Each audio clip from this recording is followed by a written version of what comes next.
ఓం శ్రీ సాయినాథాయ నమః. శ్రీ సాయి సచ్చరిత్రము 11వ అధ్యాయము. సగుణ బ్రహ్మ స్వరూపమే సాయిబాబా. డాక్టర్ పండితుని పూజ. హజీ సిద్దికి ఫాల్కే. పంచభూతములు బాబా స్వాధీనం. సగుణ బ్రహ్మ స్వరూపమే సాయిబాబా. భగవంతుడు లేదా బ్రహ్మము రెండు విధములుగా అవతరింపవచ్చును.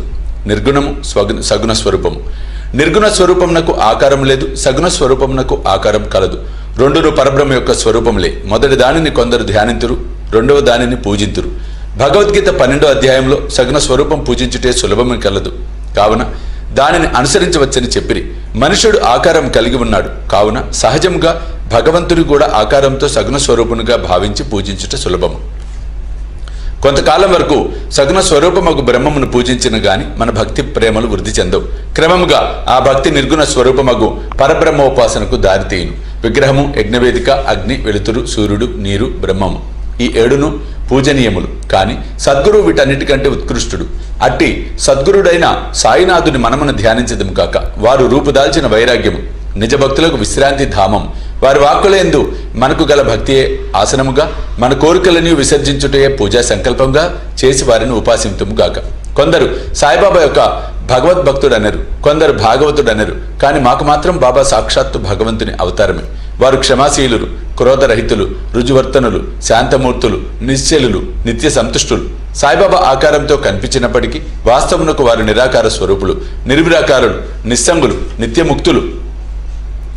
గంగానది సాగర సంగమం చేయబోటుకు ముందు దారిలో తాపార్తులకు చల్లదనాన్ని, చెట్లు చేమలకు జీవాన్నిస్తూ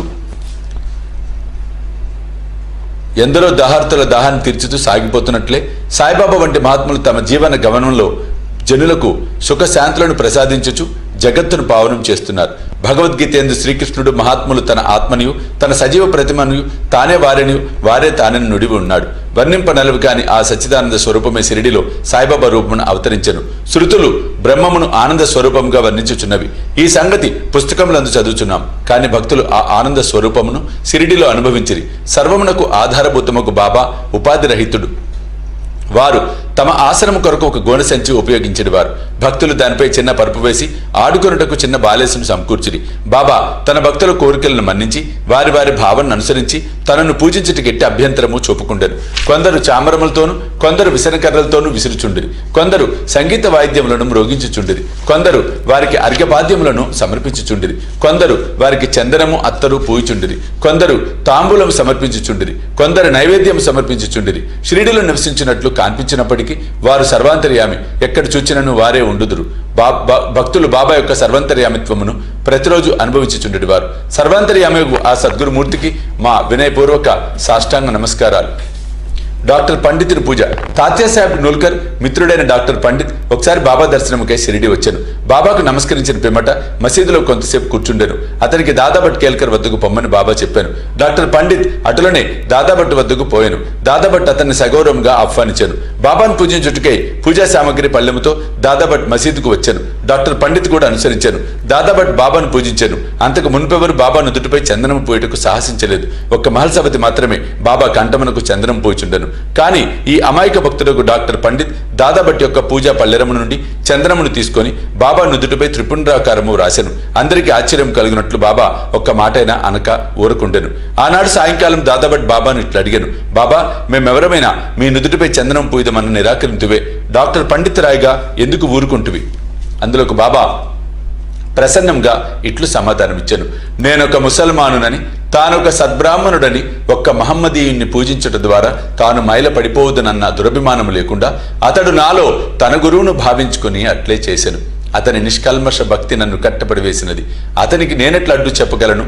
దాదాభట్ ఆ తర్వాత డాక్టర్ పండితుని ప్రశ్నించగా అతడు బాబాను తన గురువుగా భావించి తన గురువుకు అనురించినట్లుగా బాబా నుదుటిపై త్రిపుండ్రమును వ్రాసి తినను. భక్తులు వారి వారి భావానుసారము తమను ఆరాధించుటకు బాబా సమ్మతించినను ఒక్కోసారి వారు మిక్కిలి వింతగా ప్రవర్తించేవారు. ఒక్కొక్కప్పుడు పూజా ద్రవ్యముల పళ్ళెమును విసిరివేయచు ఉగ్రావతారంగా ఉండేవారు. అట్టి సమయాలలో బాబాను సమీపించటం కూడా ఎవరికి ధైర్యం చాలేది కాదు. ఒక్కొక్కప్పుడు భక్తులను తిట్టేవాడు. ఒక్కొక్కప్పుడు మైనం కంటే మెత్తగా ఉండేవారు. అప్పుడు వారు శాంతి క్షమలకు ప్రతిరూపం వల్లే కాన్పించుచుండిరి. బయటికి కోపంతో ఊగిపోవచ్చు, కళ్ళెర్ర చేసినప్పటికీ వారి హృదయం మాతృ హృదయములే అనురాగమయము. వెంటనే వారు తమ భక్తులను ప్రేమతో దగ్గరికి తీసి, నేనెప్పుడు ఎవరిపైనా కోపించి ఎరుగను. తల్లి తన బిడ్డలను ఎక్కడైనా తరిమివేనా, సముద్రం తనను చేరు నదులను ఎప్పుడైనా తిరగొట్టునా, నేను మిమ్మల్ని ఎందుకు నిరాదరించెదను? నేనెప్పుడు మీ యోగక్షేమములనే ఆపేక్షించెదను. నేను మీ సేవకుడను. నేనెప్పుడు మీ వెంట ఉండి పిలిచిన పలుకుతాను. నేనెప్పుడు కోరేది మీ ప్రేమను మాత్రమే అనేవారు. హజీ సిద్దిక్ ఫాల్కే బాబా ఎప్పుడు ఏ భక్తుని ఎట్లు ఆశీర్వదించునో ఎవరికీ తెలియదు. అది కేవలం వారి ఇచ్చపై ఆధారపడి ఉండను. హజీ సిద్దిక్ ఫాల్కే కథ ఇందుకు ఉదాహరణ.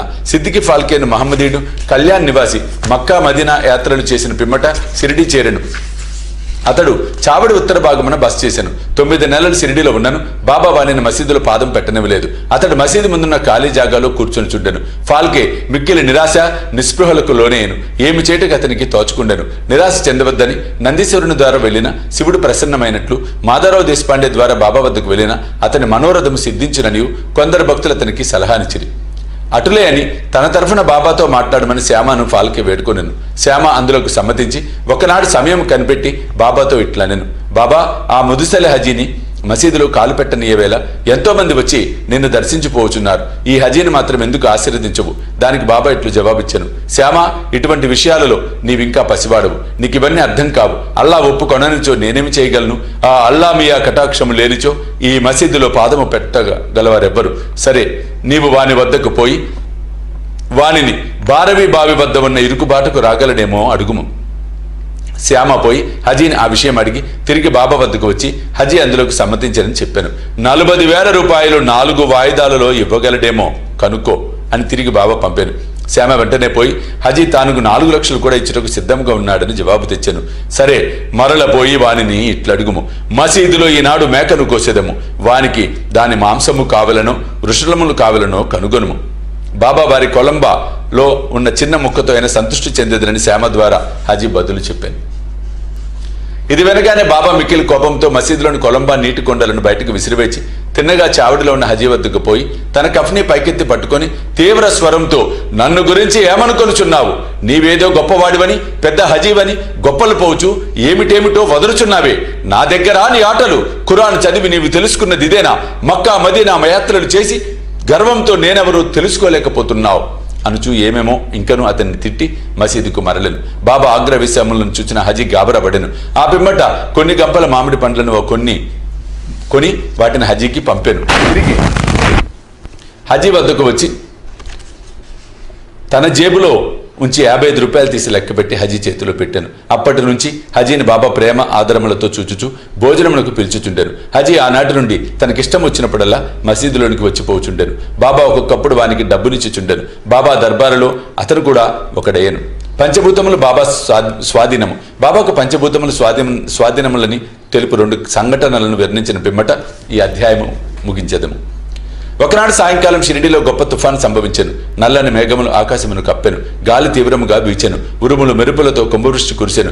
కొంతసేపటిలో నేల ఎంతయో జలమయమయ్యను. పశుపక్షాది జీవకోటితో సహా జనులందరూ మిక్కిలి భయపడిరి. షిరిడీ గ్రామంలో కొలువై ఉన్న శని, శివపార్వతులు, మారుతి, ఖండోబా మొదలైన దేవతలెవరూ వారిని ఆదుకొనలేదు. కావున వారందరూ మసీదుకు వచ్చి బాబాను శరణుజొచ్చిరి. తుఫాను ఆపమని బాబాను వేడుకొండ్రి. ఆపదలో ఉన్న జనులను చూచి బాబా మనసు కరిగెను. వారు బయటకు వచ్చి మసీదు అంచున నిలబడి బిగ్గరగా, ఆగు, నీ తీవ్రతను తగ్గించుము, నెమ్మదించు అని గర్జించిరి. కొన్ని నిమిషాలలో వర్షము తగ్గెను. గాలి వీచుట మానెను. తుఫాను ఆగిపోయాను. చంద్రుడు ఆకాశమును కనిపించెను. ప్రజలందరూ సంతృష్టి చెంది వారి వారి గృహములకు పోయిరి. ఇంకొకప్పుడు మిట్ట మధ్యాహ్నం దునిలోని మంటలు అపరిమితముగా లేచెను.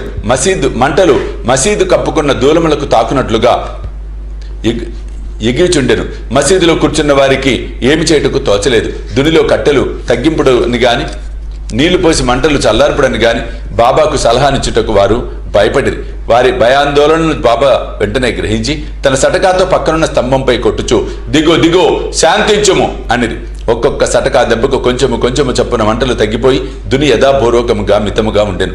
భగవదవతారమైన సాయినాథుడు అట్టివారు వారి పాదములపై పడి సాష్టాంగ నమస్కారం చేసి సర్వస్వ శరణాగతి వేడిన వారినెల్లా వారు కాపాడుదరు. ఎవరైతే భక్తి ప్రేమలతో ఈ అధ్యాయంలోని కథలను నిత్యము పారాయణం చేసేదరో వారి కష్టములన్నింటి నుండి విముక్తి కలుగుతారు. అంతేగాక సాయి అందే అభిరుచి భక్తి కలిగి త్వరలో భగవత్ సాక్షాత్కారము పొందెదరు. వారి కోరికలన్నీ నెరవేరి తుదకు కోరికలు లేని వారే ముక్తిని పొందెదరు.